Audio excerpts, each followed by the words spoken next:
முன்னாள் குடியரசுத் தலைவர் அப்துல் கலாம் நினைவிடம் அருகே அவரது நினைவு மண்டபம் மற்றும் அறிவுசார் மையம் அமைக்க தனியார் சார்பில் நிலம் கொடுக்க அதன் உரிமையாளர்கள் ஒப்புக் கொண்டுள்ளனர்.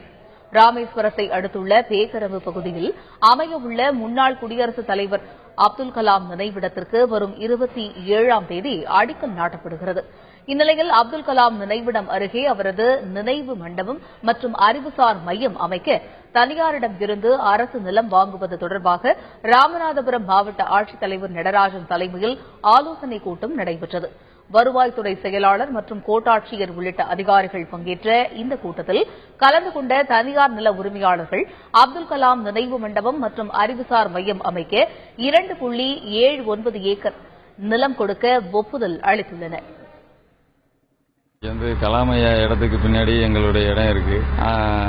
அரசாங்கத்திலிருந்து இந்த இடத்த கேட்டாங்க. நாங்கள் அவன் கொடுக்குறோம்னு சொல்லி ஒத்துக்கிட்டோம். அதுபோக என்ன விலை எப்படின்னு சொல்லி பேசிக்கிருக்காங்க. அது பின்னாடி அவங்க சொல்றோம்னு சொல்லியிருக்காங்க.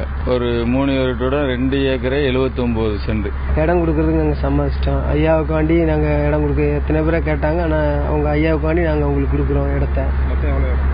மொத்தம் 2 ஏக்கர் 75 சென்ட்.